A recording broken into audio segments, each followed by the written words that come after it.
Bi ye sibiri don ye Novembre kalo tile fɔlɔ san 2025 Bamakɔ News TV jabaranin filɛlibagaw a ye aw bisimila an ka kunnafoni sentinɛw kɛnɛ kan. Kunnafoni daminɛna walasa taji ka labɔli kɛ danganiya kuraw olu taara. O danganiya kuraw o fɔlɔfɔlɔ ye fɛn min ye an ka station tigiw bɛɛ lajɛlen k'i ka station dayɛlɛ baara ka kɛ a la.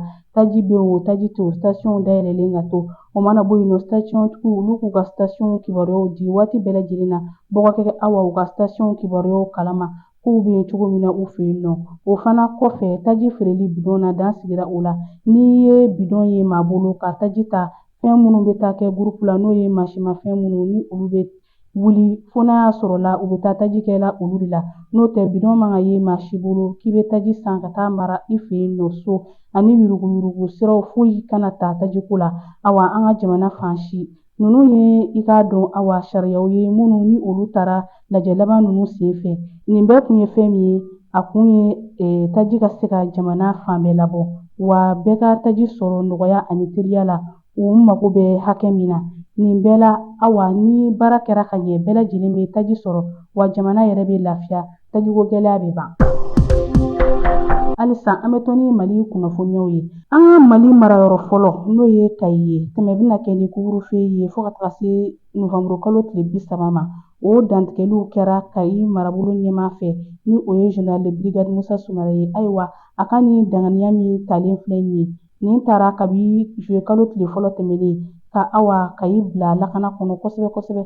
Awa tiɲɛni kɔfɛ tiɲɛni minnu ni anw bɛɛ lajɛlen b'a kalama o la sa a y'a yira k'a fɔ fɛn min ye i k'a dɔn ayiwa bɔli sufɛla fɛ walasa basigi o bɛ se ka na dugu kɔnɔ tɛmɛ bɛna kɛ ni a ye fo ka taga se Novembre kalo tile 30 ma san 2025 natɔ an b'a fɔ fɛn min ma ko couvre-feu. An ka jamana sariyatigiw olu ka lajɛba tun bɛ sen na lajɛba min ni a ɲɛmaya tun bɛ an ka Awa jamana minisiri bolo minisiri min ɲɛsinnen don sariyakow ma ni o ye Mamadu Kasongo ye. An b'a yira aw la k'a fɔ lajɛ in kɛra Octobre kalo tile 31 n'o ye jumadon ye. Nin kɛnɛ in kan laɲini 218 bɛɛ lajɛlen kɛra walasa an ka jamana a sariya bɛ se ka labaara ka ɲɛ cogoya min na. Lajɛ in senfɛ maa o maa da bɛ sariyako kuma na an ka jamana kɔnɔna na olu bɛɛ lajɛlen tun bɛ kɛnɛ in kan. O mana bɔ yen nɔ fɛn min ye an ka jamana laadatigiw ye fo ka taa se mafalenba wɛrɛw ma wele kun bilala olu bɛɛ lajɛlen ma olu bɛɛ lajɛlen tun bɛ kɛnɛ in kan.